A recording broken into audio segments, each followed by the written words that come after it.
오늘 나눌 하나님의 말씀은 마태복음 21장으로 보시겠습니다.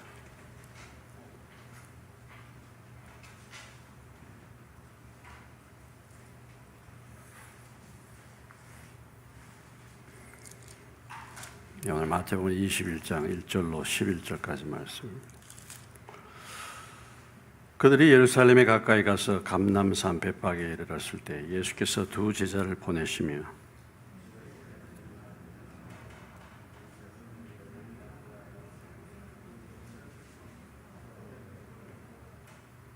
만일 누가 무슨 말을 하거든 주가 쓰시겠다 하라. 그리하면 즉시 보내리라 하시니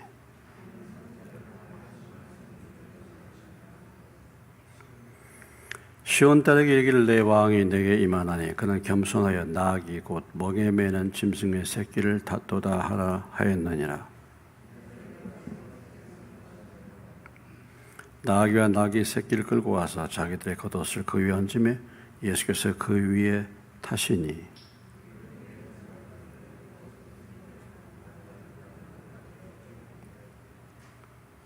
앞에서 가고 뒤에서 따르는 무리가 소리 높여 이르되 호산나 다윗의 자손이여 찬송하리로다. 주의 이름으로 오시는 이여 가장 높은 곳에서 호산나 하더라.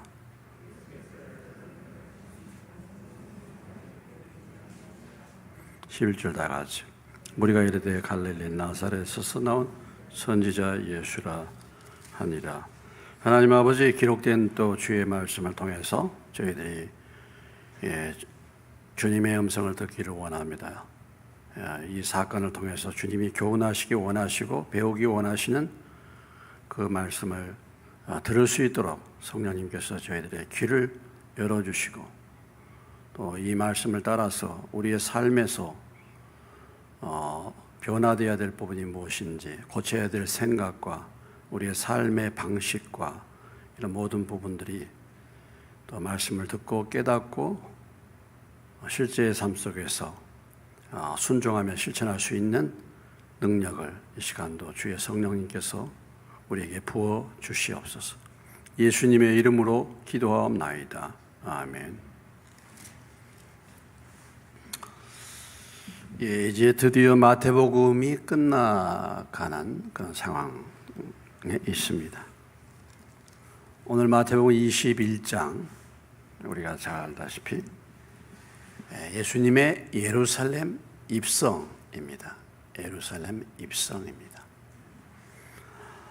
예수님께서 이 예루살렘에 들어가신 다음에 이제 한 주간의 삶을 사시고 특별히 목요일 날 체포당하시고 금요일 날 십자가를 지시게 되는 것입니다.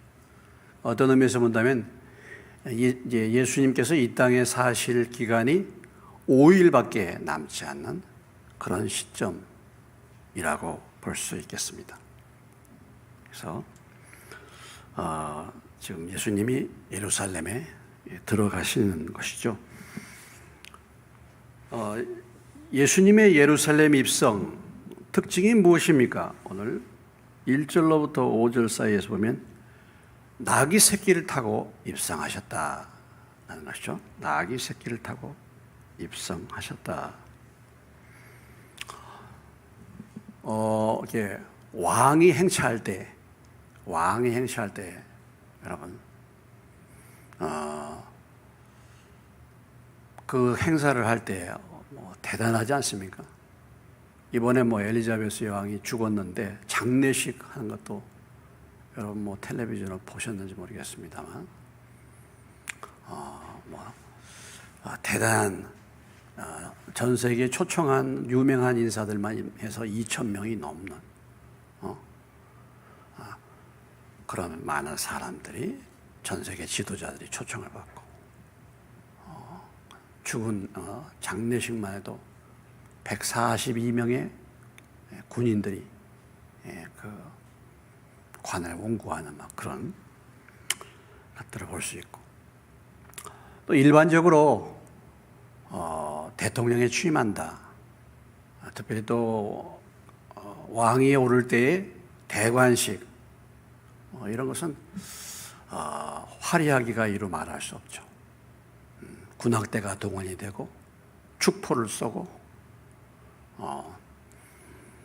하늘에서는 드론이, 요즘에는 드론이 난다. 드론이 난다. 세계에서 제일 부자왕이 누구냐면, 부자왕 중에 하나가 누구냐면 태국 왕입니다. 태국 왕이에요. 태국은 왕정제도죠. 태국에 옛날에 유명한 왕이 있었습니다.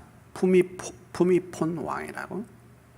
이 푸미폰 왕은 굉장히 존경받는 왕이었습니다. 존경받는 왕이었는데, 이 왕이 이제 죽고 그 다음에 이제 그 아들이 이제 왕이 됐죠. 아들은 아주 문제가 많은 아들이야. 문제가. 그래서 이름도 와찌랄롱콘입니다. 와찌랄하냐? 와찌랄롱콘. 이 와찌랄롱콘 이혼을 3번 하고 4번째 부인. 재산이 33조 원입니다. 왕실 재산이, 왕 재산이 33조. 이 대관식 하는데 3일 동안 대관식 하는데 예산만 365억 원. 365억 원. 20만 명이 동원돼 가지고 아주 화려한 대관식을 3일 동안에 이렇게 이제 열었습니다. 오늘 만왕의 왕 되신 예수님, 정말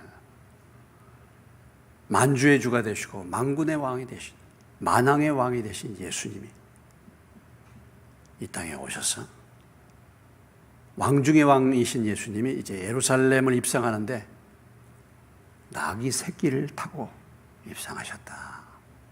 참 이것은 우리에게 여러 가지로 말씀해 주신 바가 큽니다.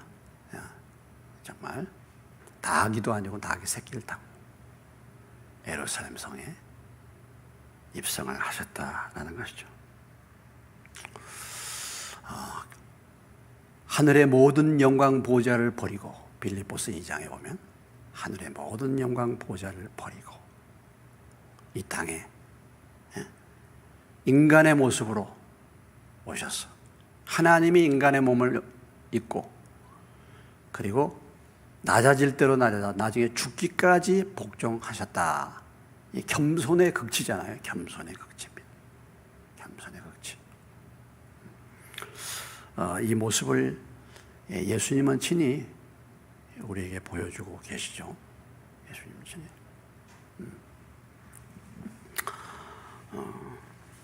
자, 예루살렘에 이제 들어가기에 오늘 말씀 우리가 먼저 1절로 5절까지 말씀을 보면은, 그들이 예루살렘에 가까이 가서 감람산 벳박에 이르렀을 때에 예수께서 2 제자를 보내시며 이르시되 너희는 맞은편 마을로 가라. 그리하면 곧 메인 나귀와 나귀 새끼가 함께 있는 것을 보리니 풀어 내게로 끌고 오라. 만일 누가 무슨 말을 하거든 주가 쓰시겠다 하라. 그리하면 즉시 보내리라. 이런 명령을 제자들에게 하셨습니다. 감람산, 여러분, 감람산, 예루살렘 성 건너편이, 예루살렘 성전이 보이는, 성이 보이는 곳이 감람산이죠. 그 전에 우리 성지 순례팀 우리 교회 가신 분들은 아시죠? 감람산. 감람산이 무덤이 많이 있죠. 예수님이 자주 뭐예요? 예루살렘 오시면 어디에 올라가셨어요? 감람산에 올라가셨어. 기도하십니다. 그죠? 뿐만 아니라 지금 이제 예루살렘 성에 입성하셔가지고 마지막 죽음을 앞두고도 어디 가서 기도하십니까? 바로 이 감람산이에요. 감람산. 감람나무, 올리브산을 말하죠. 올리브산. 이 감람산 벳박이다. 벳박에. 같은 사건을 기록한 마가복음 10장에 가보시면은, 마가복음 10장에는 이렇게 표현을 했어요. 마가복음 10장을 한번 가보시겠습니다. 같은 사건인데요. 우리가 이 복음서를 서로 대조해 보는 게 필요하죠. 같은 사건이라도 조금씩 보는 각도가 다릅니다. 그러니까 그걸 참고로 마태는 이 부분을 봤고 마가는 이 부분을 봤고 누가는 이것을 보고. 자, 어떤 사건이 벌어졌어요. 그러면 기자들이 막 오죠. 기자들이 와. 근데 동아일보 기자나 중앙일보 기자나 조선일보 기자나 한겨레 기자나 굉장히 보는 각도가 달라. 그러니까 분명한 것은 그런 사건 가운데, 자, 마가복음 10장에 가보시면 10장 11장이죠. 11장입니다. 네, 11장이네요. 예, 11장. 자, 11장에 1절을 보시겠습니다. 읽어봅니다. 그들이 예루살렘에 가까이 와서 감람산 벳바게와 어디에? 베다니에 이르렀을 때 예수께서 제자 중 둘을 보내셨다 그랬어요. 예? 여기는 뭐가 첨가가 됐습니까? 네? 벳바게 외에 뭐예요? 베다니. 베다니 그러면 여러분 귀에 익숙하죠? 예, 누가 살았습니까? 예? 나사로가 살았죠. 나사로. 예? 베다니. 예, 예루살렘 들어가기 전에 베다니. 예, 나사로 살았습니다. 그러니까 감람산 부근, 감람산 뭐예요? 감람산에 제일 마지막 부분, 감람산 제일 마지막 부분, 그 감람산 위에 있는 마을, 이 마을이 벳바게, 그리고 바로 그 옆에 있는 마을이 뭐예요? 베단이에요. 베단. 예. 그 이 벳바게라는 말의 의미가 뭐냐? 이것이 무화과 첫 열매의 집이다, 이런 얘기입니다. 원래 뜻이 파괴, 벳파괴라는 말은 무화과 첫 열매, 아직 뭐예요? 완전히 익지 않는 첫 열매, 약간 파란. 무화과 보면 무화과 좀 파란 거 있죠. 그 집 역시 베다니도 마찬가지입니다. 베다니 이것도 다 뭐냐면 무화과의 마을이다, 그 말이에요. 그러니까 벳바게나 베다니나 뭐가 많았어요? 무화과 나무가 많았습니다. 여러분 이렇게 중동에 가면, 특히 이스라엘이나 이런 데 가면 무화과가 많죠. 예? 예, 중동에는 무화과가 많고, 그래서 그 무화과를 어떻게 합니까? 따가지고 무화과를 말리죠. 말려가지고. 여러분 무화과 말린 거 뭐 제사 지내고 뭐 그럴 때 무화과 말린 거 드셔보셨죠? 어떤 걸 보면 이란에서도 오고 중동에서 이 무화과. 그러니까 무화과가 많은 지역이다, 마을이다, 그런 얘기예요. 그런 얘기예요. 그래서 거기에서 이제 예루살렘을 들어가기에 앞서 예루살렘이 보이는 지역입니다. 거기에서 이제 예수님께서 두 제자를 보내셔가지고 말씀하신데, 마가복음 11장에 거기서 또 한 가지 이 마태복음과 다른 점은 뭐냐면, 다른 점 한번 보시면은 4절에서 5절이에요. 5절. 4절에서 5절 마가복음 11장에 제자들이 가서 본즉 나귀 새끼가 문 앞 거리에 매여 있는지라 그것을 푸니, 여기 뭐예요? 거기 서 있는 사람 중 어떤 이들이 이르되 나귀 새끼를 풀어 무엇 하려느냐 했다는 것입니다. 그러니까 마태복음에는 주인이 왜 푸느냐 이런 얘기가 없죠. 그런데 마가복음이나 누가복음에는 주인이 왜 푸느냐 하고 물었다는 거야. 예? 그런 내용이 있는 거예요. 아니 나귀하고 나귀 새끼를 풀어가니까 주인이 보고 왜 풀어가느냐 하고 얘기했을 거 아니에요. 근데 마태복음은 그것을 기록하지 않는 상태에 있었다. 이것을 우리가 발견할 수 있어요.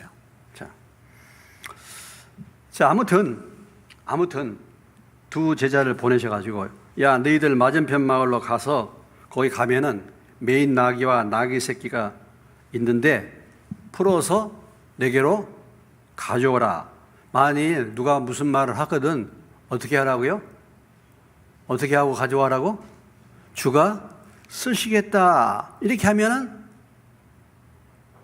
그 사람이 뭐라고요? 그리하면 즉시 보낸다. 이런 이제 심부름을 시킨 겁니다. 제자들이 볼 때 이 심부름이요, 좀 합당한 것입니까? 정상적인 것입니까? 아니, 뭐 가면은 나귀 새끼 있는데 나귀 새끼 그냥 풀어서 가져오라는 거야. 그리고 누가 뭐라고, 주인이 뭐라고, 누가 뭐라 그러면 주가 쓰시겠다. 그러면 그 사람이 보낸다는 거야. 이거 좀 그렇죠? 그렇죠? 아니 가서 남의 나귀하고 나귀 새끼를 풀어가는데 그거 풀어가는데 뭐라고 하면 주인이 주가 쓰시겠다면 보낸다는 거야. 이거 참 조금 이상한 심부름입니다. 이상한 짓입니다. 잘 뭐예요? 이게 이해가 잘 안 되는 그런 지시사항이지 않습니까? 좀 엉뚱한 그런 짓이죠. 그런데 어찌됐든 간에 제자들은 어떻게 했습니까? 그 말을 따라서 갔다는 것입니다. 순종했다는 것입니다.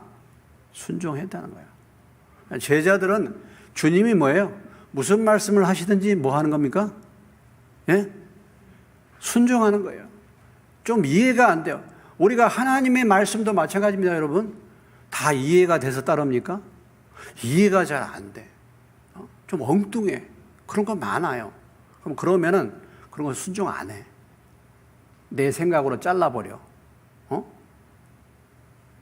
그러죠? 내 생각으로 잘라. 어이가 아닌데. 깊은 데로 가서 그물을 던지라. 베드로에게 이렇게 말합니다.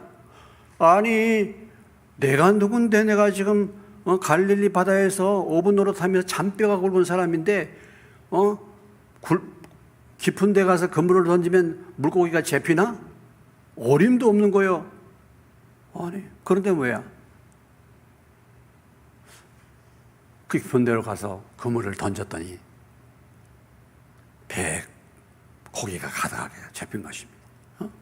그죠? 예수님이 갈릴리 가나에 포도주가 떨어졌는데 포도 떨어진 걸 보고 마리아가 그러죠. 마리아가 물을 가득 채워라. 채워라. 그런 다음에 나중에 뭐예요? 갖다 줘라. 맹물을 갖다 줘라는 거예요. 맹물을. 그거 참 이해가 잘 안 됩니다. 좀 따지고 싶어. 따지고 싶어. 따지고 싶어. 예. 그래서 순종을 못 하는 거예요. 예. 자꾸 따져. 자꾸 내 생각으로 따져. 내 생각으로 거기다가 내 생각을 집어넣어. 이해가 안 돼. 못 해, 그러면. 그러니까 역사가 안 일어나는 거예요. 하라면 해. 군대에서 제일 많이 듣는 소리가 무슨 소리 듣는지 아십니까? 요즘은 군대 생활 어떻게 하는지 모르겠어요. 요즘엔 위에, 고참이 이거 해. 그러면은 병장님 이것도 부족하고 저것도 막 그렇게 하겠죠. 요즘은 그렇게 할 거 아니야. 요즘은. 우리 때는요, 어떻게 합니까? 그런 말 할 수 있어요? 없어요? 예? 아유, 이것도 부족하면 어떻게 이걸 합니까? 주먹 날라옵니다. 예? 주먹 날라와요. 자식, 하라면 해, 자식. 주먹 날라고 오카발로 까입니다. 하라면 하라고. 말씀대로 해. 내가 지시하는 대로 해. 내가 시키는 대로 해. 뭐 그렇게 잔소리가 많어. 하라면 하지. 나오라면 나오지. 기도해라면 기도하지. 뭐 그렇게 핑계가 많어. 요즘에 참 보면 그렇죠. 주님이. 예. 이건 상관명령도 떨어지면요. 그거 상관명령. 근데 요즘에는 주님이 말씀하셔도 끄떡도 안 해. 조금 그리고 나하고 맞지 않으면 안 들어요.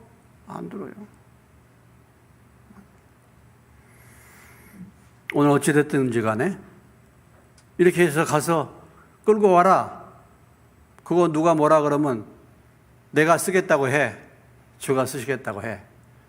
그랬더니 제자들이 가서 순종을 하게 된 것입니다. 순종을. 무슨 말씀을 하시든지 하나님이 말씀하시면 말씀하신 그대로 순종하는 저와 여러분 되시기를 주의 이름으로 축원합니다. 축원합니다. 목회자인 제가요, 여러분에게 이해되지 않는 말을 얘기할 때도 여러분이 순종하면요, 하나님이 은혜를 주실 거예요. 말도 안 되는 소리를 해도 순종하면. 순종하면. 제가 그랬잖아요. 목사님, 왜 이런저런 얘기 그거 다 간섭합니까? 목사님, 설교나고 마시지, 편하게. 그거 다 이런 얘기 저런 얘기 다. 그러다가 목사님이 잘못, 얘기해줘가지고 문제가 어긋나고 그래가지고 원망 들으면 어떡하시려고 그거 다 간섭해가지고 이런저런 얘기 다 목사님이 해주셔요. 그거. 그렇게 하지 마시고 설교 나가세요, 목사님. 그거 내가 책임지면 어떻게 되겠어, 나중에. 잘못해가지고, 결과가 잘못되면 어떻게 되겠어. 제가 기도하다 그랬죠. 제가 어떤 문제를 여러분들이 가져왔을 때 그 문제가 여러분이 잘못되게 하려고 제가 그 문제를 받아서 권면해 주는 것은 아니지 않습니까? 제 중심은 분명히 그렇죠. 그렇습니까? 안 그렇습니까?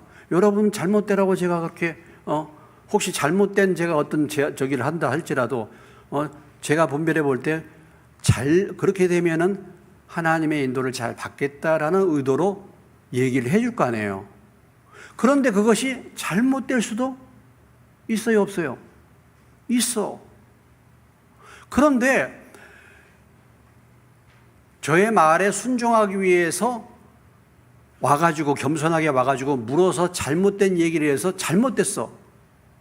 그러면 하나님이 책임을 저한테 묻지 순종해가지고 나간 사람한테는 책임을 묻지 않고 합력하여 선을 이루게 될 줄로 믿습니다.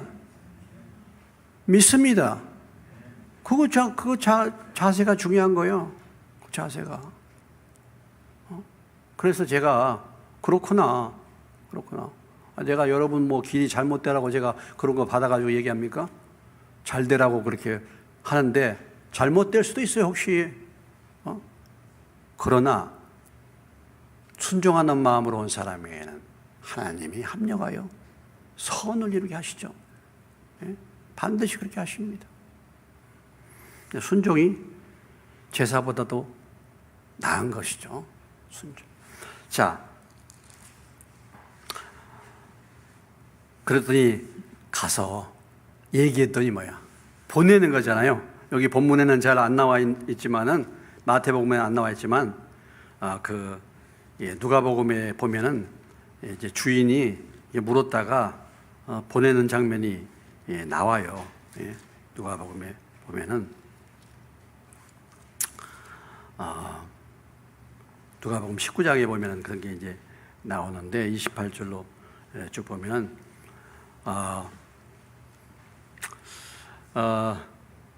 33절에 19장 33절에 나귀 새끼를 찾아보시는 분은 찾아볼 수 있고 그냥 들으시기 바랍니다. 나귀 새끼를 풀 때 그 임자들이 이르되 어찌하여 나귀 새끼를 푸느냐 대답하되 주께서 쓰시겠다 하니까 그리고 그것을 예수님께로 끌고 왔다.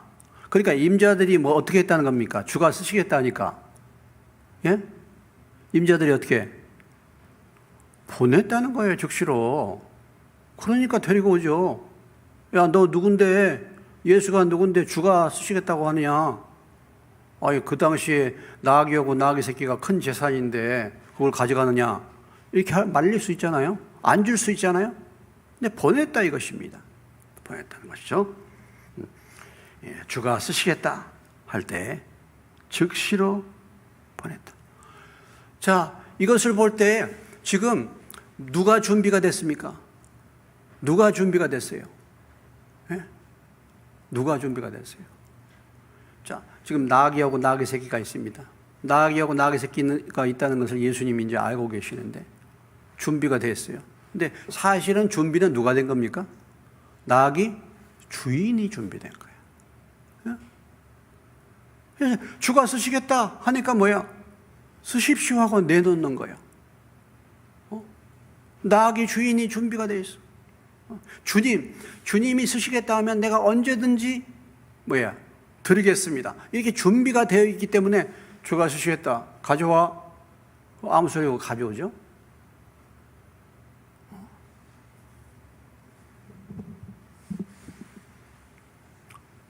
주가 쓰시겠다 할 때에 주님 언제든지 쓰십시오 하고 주님 앞에 쓰임받을 준비가 되어 있는가 하는 거죠. 내가 너를 쓰겠다. 주님 저를 써주십시오. 제가 여기 있나이다. 그러잖아요. 내가 너를 보내겠다. 와라. 주님 제가 여기 있나이다. 저를 보내소서. 이사야가 그랬잖아요. 누구를 보낼꼬? 누구를 보낼꼬? 주여 제가 여기 있나이다. 저를 보내소서. 한번 해봅시다. 누구를 보낼꼬? 이게 잘 안 맞네 정말. 주여 제가 여기 있나이다. 저를 보내소서. 답이요. 누구를 보낼꼬? 예. 누구를 보낼꼬? 주여 제가 여기 있나이다. 나를 보내소서. 나를 보내소서. 주님 앞에 쓰일 준비가 되어 있는 거예요. 주님 앞에. 응? 주님이 시장하셔서 무화과 열매를 구했는데 얻었는데 무화과 열매가 없어. 그러니까 어떻게 돼요? 저주를 받은 거잖아. 저주를. 내놓을 게 없어. 지금 주님이 지금 시장하셔서 열매를 잡수셔야 될 텐데 준비가 안 됐어. 준비가. 말라버리는 거예요. 그러니까.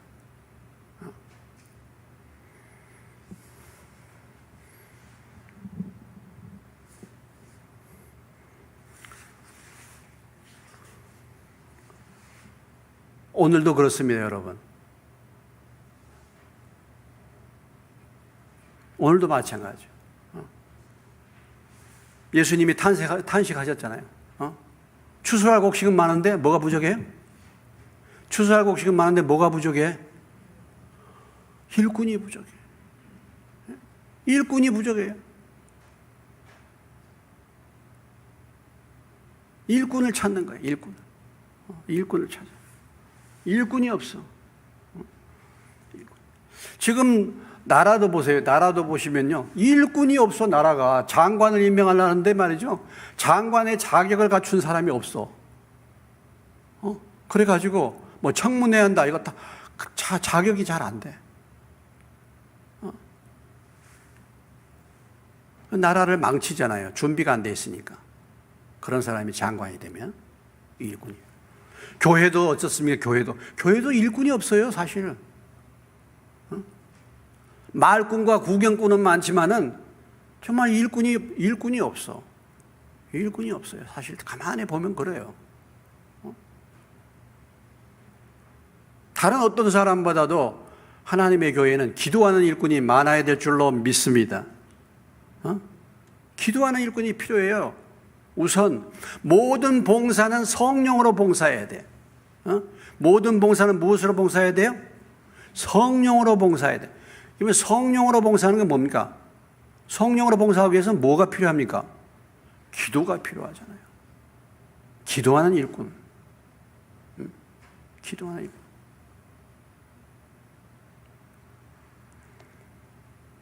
여러분들이 어디에 있든지 간에 늘 주님 앞에서 기도하는 일꾼으로 준비돼요. 그렇게 준비되시기를 주의 이름으로 축원합니다. 준비돼서. 그래서 주님이 야 내가 쓰겠다 할 때 주여 여기 있나이다. 저를 사용해 주십시오.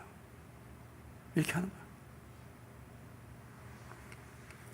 거야. 야 내가 좀 쓰겠다.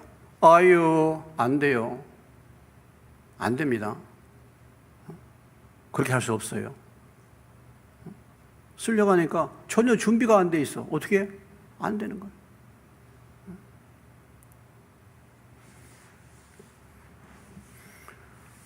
주님이 사울왕이 하나님을 말씀에 불순종해. 그러니까 어떻습니까? 사울을 버렸어요. 그리고 뭐예요? 누구를 써? 이새의 집에서 다윗을. 그런데 이새의 집안에 사무엘이 갔더니 다 형제들 말이죠. 막 등치도 좋고 다 좋아. 그런데 하나님이 뭐야? 그 형제들 다 뭐야? 뭐라고 했어요? 쟤 안 돼.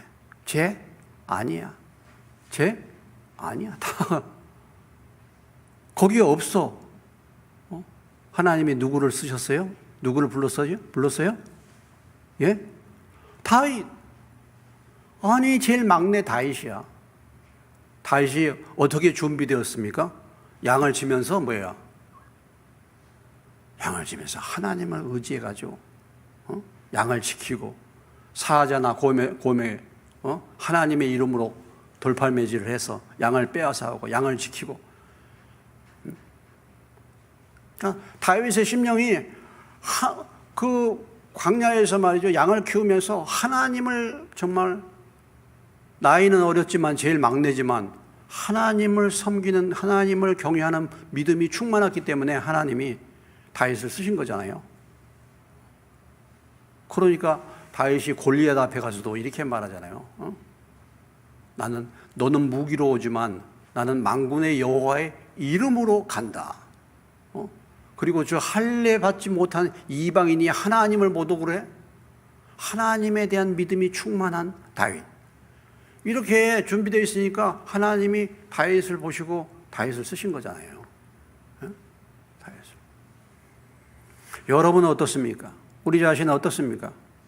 정말 하나님을 경외하는 마음과 하나님을 위해서 마음이 준비되고 있습니까?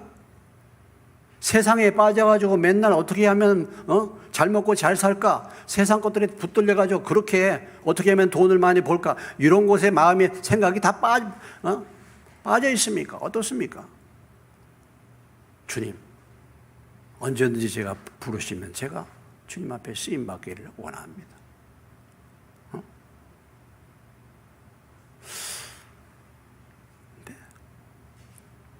사람이 봐도요, 안 쓸 것 같아. 제가 봐도 그 사람 안 써. 그래가지고 쓰임 받겠습니까?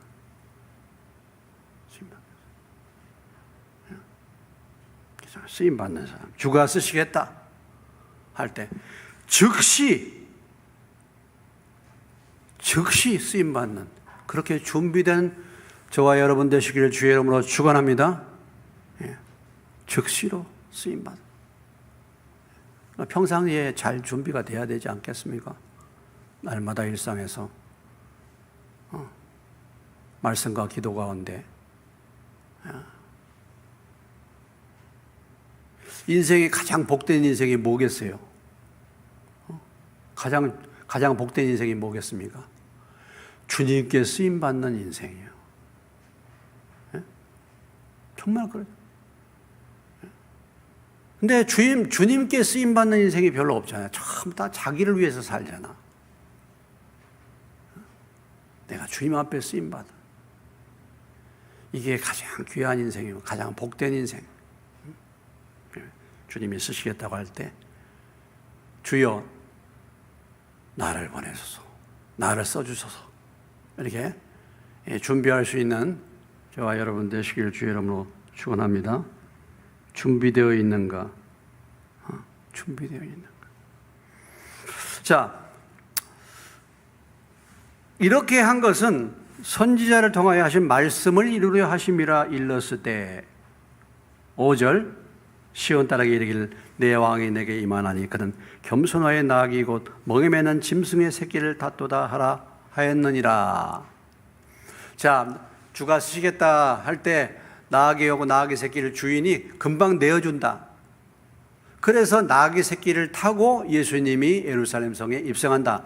이것이 이미 예언된 말씀이다. 이런 얘기죠. 그래서 메시아로서 나귀 새끼를 타고 오시는 그 메시아, 이미 예언된 이 말씀을 성취하기 위한 것이다, 이렇게 표현했습니다. 여러분, 나귀 새끼, 우리에게 찾아올 왕 메시아는 뭘 타고 온다고요? 나귀 새끼를 타고 온다. 이게 어디에 기록되어 있습니까? 스가랴서 9장 9절에 스가랴 선지자가 이미 예수님이 오시기 전에 약 500여 년 전에 500년 전에 이렇게 예언을 하신 거예요. 이렇게. 그런데 그 말씀을 이루려 하심이라 그랬습니다. 그래서 나귀 새끼 타고 오시는 그분이 이스라엘의 준비된 왕이요 우리가 기다리던 메시아임을 보여주고 있는 것이죠. 있는 것입니다. 그래서 하신 말씀을 이루려 하십니다. 말씀을 이루는 삶을 사신 거죠. 말씀을 성취하는 삶을 사는 겁니다. 저도 그렇고 여러분도 그렇고 말씀을 성취하는 저와 여러분 되시기를 주의 이름으로 축원합니다. 말씀을 성취해, 말씀을 이루어, 말씀을 행하는 것이죠. 나의 삶이 말씀을 이루는 삶이 말씀을 이런 삶을 사는 것이죠. 그래서 말씀에 응답하는 삶입니다. 예수님이 마지막 십자가상에서 돌아가실 때 하신 말씀이 무엇이었습니까? 다 뭐였다? 다 이루었다. 나에게 하나님이 약속하신 내가 이 땅에 가서 행해야 될 미리 말씀하신 이 모든 말씀을 다 이루었다. 이렇게 마지막 십자가상에서 고백했었잖아요. 그러니까 예수님은 하나님께서 예수님께 부탁하신 모든 말씀을 다 이루신 분이에요. 하나님께서 저와 여러분에게 주신 말씀들 있죠. 그 말씀이 우리가 이 세상에 사는 동안에 그 말씀을 다 이루어야 되지 않겠습니까? 말씀을 다 이루시는 저와 여러분 되시기를 주의 이름으로 축원합니다. 그래서 나귀 새끼 타고 오신 겸손하게 이 땅에 오신 예수님, 만왕의 왕이신 예수님이 요즘으로 말 것 같으면 뭡니까? 나귀 새끼를 타고 왔다. 왕이 움직인다 그러면은 다 외제잖아요. 롤스로이스, 대통령 전용차. 이번에 바이든 대통령이 영국 여왕을 조문하기 위해서 영국으로 왔죠. 영국에 뭐 타고 왔습니까? 뭐예요? 전용기로 왔죠. 미국 대통령 전용기로 왔습니다. 그리고 전용기에서 뭐예요? 뭘 내렸어요? 비스트. 이게 뭐냐면 짐승이라는 자동차예요. 이름이 뭐야? 비스트. 짐승이야. 이게 대통령 전용차입니다. 그 차가 얼마라든가 가격은 잘 모르겠는데 아무리 지뢰가 터지고 폭탄이 터져도 끝도 없는 그 차를 비행기다 싣고 와가지고 내려서 그 차를 타고 싹 들어가는 거예요. 그러죠? 근데 예수님은 나귀 새끼 타고 가시. 요즘으로 말할 것 같으면 뭡니까? 요즘으로 말할 것 같으면 소형차. 모닝보다는 좀 크겠죠. 나귀 새끼니까. 정말 하신 말씀대로 인자에 온 것은 섬김을 받으려 함이 아니라 도리어 섬기려 하고 자기 목숨을 많은 사람들의 대속물로 주기 위해 겸손하게 오신 것입니다. 주님이 이렇게 겸손하게 오셨으니까 우리 믿는 사람들 항상 겸손해야 될 줄로 믿습니다. 겸손이란 게 뭡니까? 다른 사람이 나를 뭐라고 취급하든지 별로 신경 쓰지 않는 거예요. 이게 겸손해요. 다른 사람들이 나를 말이죠. 크게 대접을 안 해줘. 그래도 별로 신경 쓰지 않은 거예요. 겸손한 겁니다. 내가 누군데 내가 누군데? 내가 누군데? 내가 교회에 누군데 나를 이렇게 대접해? 이럴 수 있잖아요. 별로 거기에 신경 안 써. 별로. 어디 무슨 뭐 예배 자리인데 그 지방에서 뭐 임명한데 나를 왜 시치원으로 임명을 안 해줘? 내가 누군데? 이렇게 할 수 있잖아요. 아니 제가 지금 공주 지방에 지금 이제 분리가 됐는데 이제 총회 때문에 이제 분리가 됐는데 제가 지금 나이가 제일 많습니다. 좀 그러죠. 좀 그렇네요. 나이가 많아지니까 지난주일 또 설교할 때 제가 사도행전 6장인데 사도행전 16장인데 마태복음이라고 읽었다고 그랬나요? 그렇습니까? 예? 저는 분명히 사도행전을 읽었는데 어떻게 이렇게 해석이 잘못된 거 아니에요? 그래서 아니 사도행전 하는데 교독을 하는데 반응들이 교독을 안 하시는 거야. 그래서 오늘은 이렇게 다 깔아앉았나? 제가 그렇게 알았죠. 그때 나중에 어느 분이 저보고 마태복음을 읽었다고. 나이가 들면 그러네요.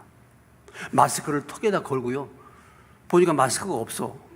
그래서 내가 또 하나 꺼내왔죠. 그래서 찰나니까 여기 있더라고, 마스크가. 그거 좀 요즘에 그래요. 요즘에. 근데 그러면 좀 알아줘야지. 내가 누군데 나를 시치원에서 쫓아내려고 그래. 일어나가지고. 아니, 솔직히 지들이 실력이 있어. 내가 실력 있어. 아니, 지들이 성경요?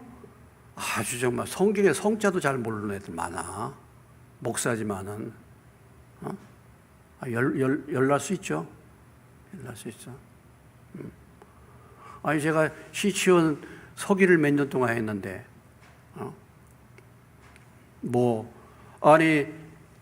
시치할 때 제일 의미가 있는 질문을 던진 사람이 누군가? 목사님은 참, 어떻게 그런 질문, 우리도 알기 어려운 그런 질문, 정말 꼭 필요한 그런 질문. 저는 그런 질문 안 해요. 전도사님이 목사 된 다음에 공산당이 전도사님에게 되고 예수를 믿을래 안 믿을래 하고 위협하면 뭐라고 대답하시겠습니까? 이 질문이야. 그럼 뭐라고 대답하겠어요? 예? 총대고 예수 믿을래 안 믿을래 그러면 뭐라고 대답하겠어요? 믿는다고 대답한다 그래야지 합격되는 거 아닙니까? 믿는다고 대답하죠. 합격. 그게 질문입니까? 사실은 좀 그렇잖아요. 질문이. 예. 저는 이제 그런 거 질문하죠.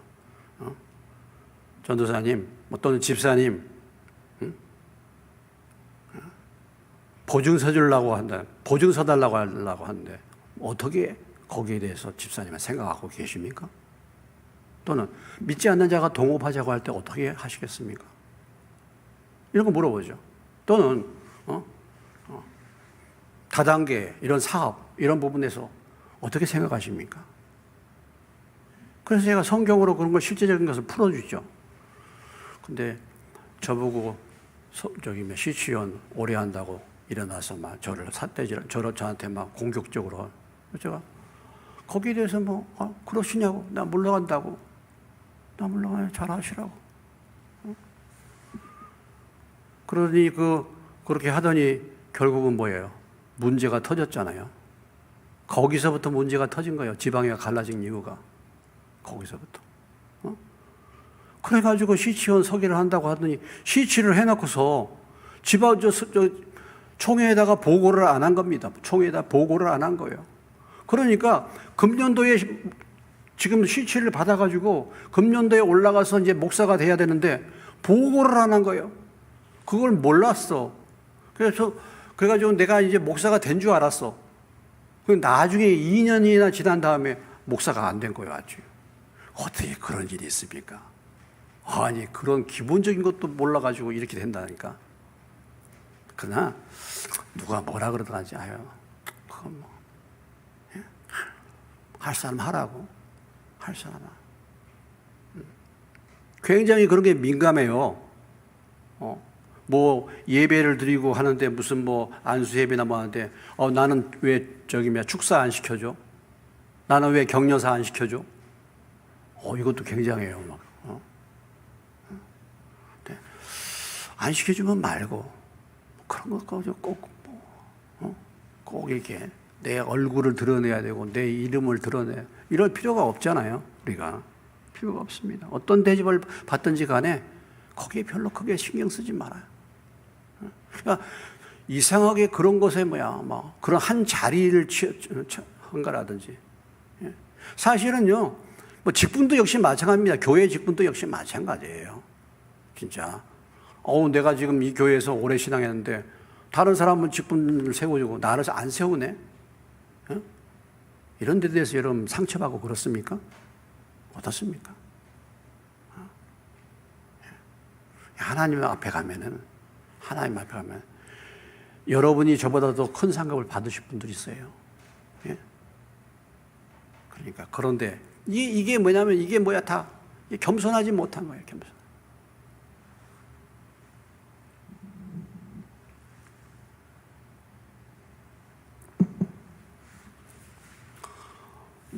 여러분, 우리나라의 참 박정희 대통령이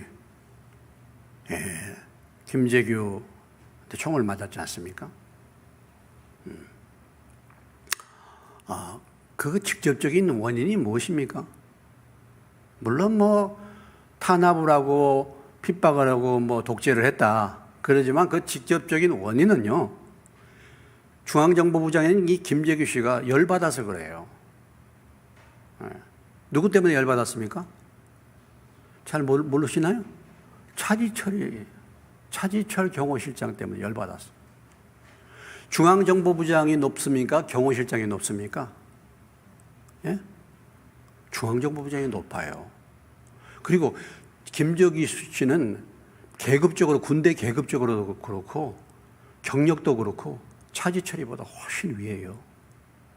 근데 이 차지철이가 경호실장으로 들어와가지고 모든 장관이고 뭐 누구고 간에 자기를 거쳐서 대통령에게 보고하도록 이렇게 만들었습니다.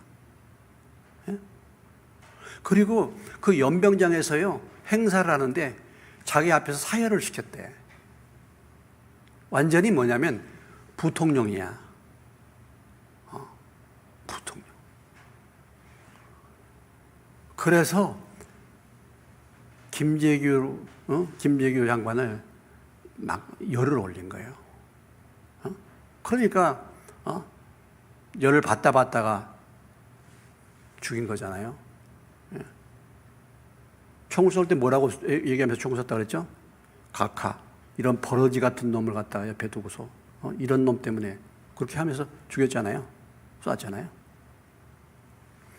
근데 참 차지철 씨가요, 교회 집사입니다. 교회 집사. 어머니가 신앙생활 잘한다고 그랬어요. 그런 현실이 많아. 교회 집사면 겸손해야 될 텐데 세상 사람보다 더 교만해. 그래가지고 결국은 본인도 죽고 이런 비극적인 사건이 벌어진 것입니다.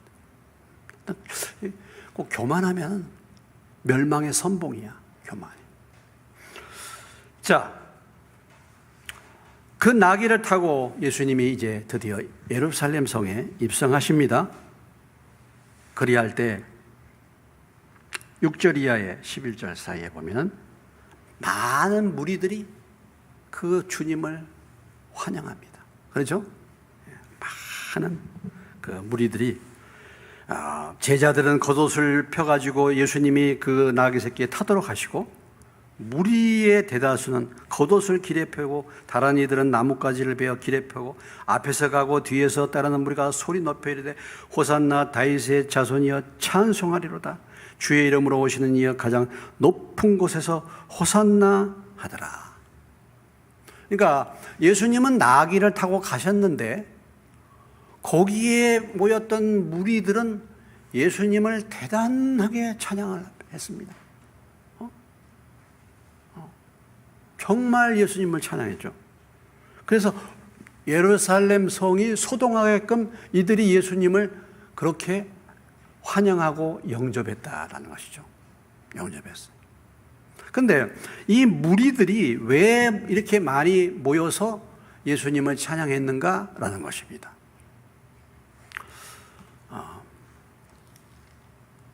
요한복음으로 가보시겠습니다.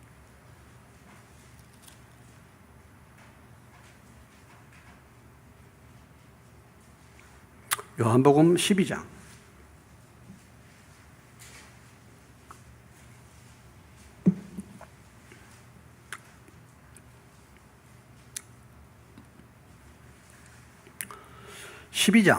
찾으셔 17, 18절 같이 읽겠습니다. 시작.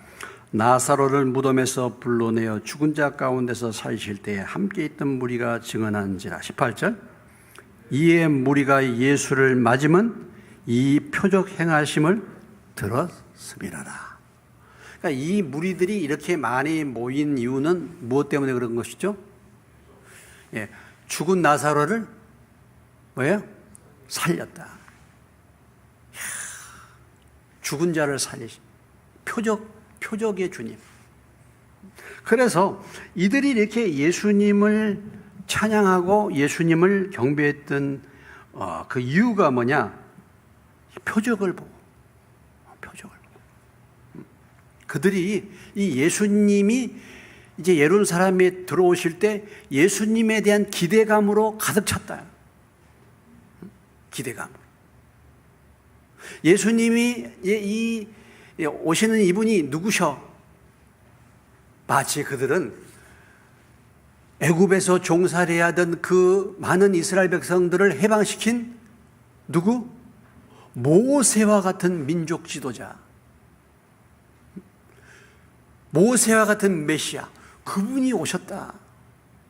그들이 표적을 보고 이분이 메시아인데 우리를 이 로마의 압제로부터 우리를 해방시켜줄 마치 애굽에서 이스라엘 백성들을 해방시켜준 위대한 민족 지도자 모세처럼 이제 낙이 타고 오신 이분이야말로 우리를 이 로마의 지배에서 우리를 해방시켜줄 위대한 민족 지도자. 그래서 그분을 환영하는 겁니다. 그래서 예수님이 뭐야? 정치적인 메시아. 예수님은 군사적인 메시아. 예수님은 우리의 경제 문제를 해결해 주실 메시아. 우리에게 유토피아를 제공해 주실 메시아. 우리의 눈앞에 있는 이 현실적인 이 핍박과 현실적인 가난과 이 어려운 문제들을 해결해 주실 메시아. 이 메시아를 그들이 잔뜩 기대한 겁니다. 예수님이 내가 예루살렘에 들어가면 이렇게 하겠다. 뭐라고 하셨죠? 20장에 다시 가보시겠습니다. 이미 우리가 보았잖아요. 18절. 그 앞에 있는 20장 18절, 19절. 시작. 보라, 우리가 예루살렘으로 올라가노니 인자가 대제사장들과 서기관들에게 넘겨짐에 그들이 죽이기로 결의하고 이방인들에게 넘겨주어 그를 조롱하며 채찍질하며 십자가에 못 박게 할 것이나 제3일에 살아나리라. 지금 예수님이 예루살렘에 들어가는 목적이 무엇입니까? 십자가에 죽으러 가신. 이렇게 말했음에도 불구하고 제자들은 한 자리 더 한다 그랬었잖아요. 우리가 지난번에. 제자들의 관심은 말이죠. 그럼에도 불구하고 예수님이 뭔가 정권을 잡으면 우리도 한 자리 하겠다. 그러니 무리들은 더군다나 죽은 나사로가 살아난 이 표적을 보면서 그들이 이렇게 예수님의 예루살렘 입성을 환영한 이유가 뭐냐? 바로 우리의 문제들을 해결해 주실 위대한 혁명가, 위대한 민족 지도자, 모세와 같은 그런 분으로 이들이 기대하면서 예수님을 환영했다라는 것입니다.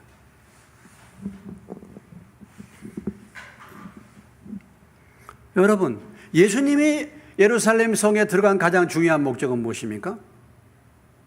무슨 정치적인 변혁과 어떤 경제적인 변혁과 어떤 사회적인 변혁을 일으키기 위해서 간 것이 아니에요. 예수님은 죽으러 가신 것입니다. 단지 예수님의 중요한 목적은 대속제물로 우리의 죄를 대신해서 십자가에 죽으시고 우리를 죄사함 주시고 우리에게 영생의 소망을 주시기 위해서 예수님이 예루살렘 성에 들어가신 것인데 많은 사람들은 거기에 관심이 없어. 그것을 몰라. 그리고 예수님이야말로 우리의 삶의 문제, 힘들고 어려운 이것을 풀어줄 인생 문제 해결자로 이렇게 그들이 기대하면서 예수님을 이렇게 환영했던 것입니다. 늘 얘기하지만 우리도 지금 예수님을 왜 믿는가? 내가 왜 교회 다니고 왜 신앙생활 하는가? 예수를 믿는 가장 진정한 목적이 무엇인가? 이것을 모르고 예수 믿으면 우리 지금 현재의 삶 속에서 있는 문제들을 해결해 주시는 문제 해결사 되신 메시아, 이렇게만 예수님을 믿고 따라가는 사람들이 많이 있습니다. 많이. 요즘에 참 사회적으로 참 문제를 일으키는 어떤 모 목사님과 그 그룹들을 보면요, 이건 도대체 정치 문제야. 맨날 정치야. 이렇게 얘기를 해요. 오늘 이 대한민국이 위기에서 건져내고, 오늘 이 대한민국이 말이죠, 이 위기에서 건짐을 받게 됐는데 이것은 자기 때문이란 것입니다. 설교에 이렇게 나와요.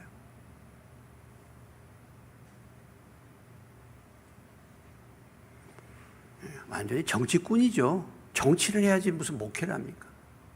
그게 아니에요. 어제 예수님은 저와 여러분을 죄와 사망에서 건지시기 위해서 예루살렘 성에 오시고 그리고 십자가를 지신 줄로 믿으시기 바랍니다. 그거예요. 우리의 신앙생활의 목표가 무엇입니까? 우리가 예수 믿어서 죄사함을 받고 이 세상에 살면서 주님의 능력으로 죄 가운데서 이제는 벗어나는 삶을 사는 거죠. 죄를 지배하고 다스리는 삶을 사는 것이 주님께서 이 땅에 맡겨두신 우리의 중요한 책임이죠. 그런데 여전히 다른 메시아, 다른 예수를 기대하면서 주님을 찬양하며 따라가는 사람들이 많이 있습니다. 오늘 다시 한번 우리는 왜 주님을 예배하고 주님을 찬양하고 주님을 따르고 있는지, 혹시라도 이런 무리들과 같은 그런 사람들이 아닌지 한번 우리 자신을 돌아봐야 될 것입니다. 예수님을 십자가에 못 박힌 사람들이 누구였습니까? 결국은 이렇게 환영했던 무리들이에요. 무리들은요, 그냥 군중 심리에 따라서 움직이는 사람들이야. 무리들은 그때그때 기분 따라서 움직이는 사람들이에요. 신앙생활도 무리처럼 하는 사람들이 있어요. 무리처럼 하지 말고 예수님의 제자처럼 주님을 따라하시는 저와 여러분 되시기를 주의 이름으로 축원합니다. 제자처럼, 무리가 아니라.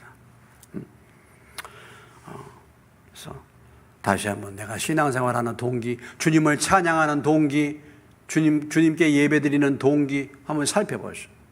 아직도 나는 내 문제 해결해 줄 메시아로 그 주님을 믿고 따르는 건지, 아니면 정말 죄 가운데서 나의 죄를 사하시고 이제는 내가 인생 사는데 죄로부터 승리케 하시도록 나를 붙들어 주실 그 주님을 믿고 따르고 있는가를 돌아보는 저와 여러분 되시기를 주의 이름으로 축원합니다. 자, 오늘 말씀을 잠깐 우리가 생각하면서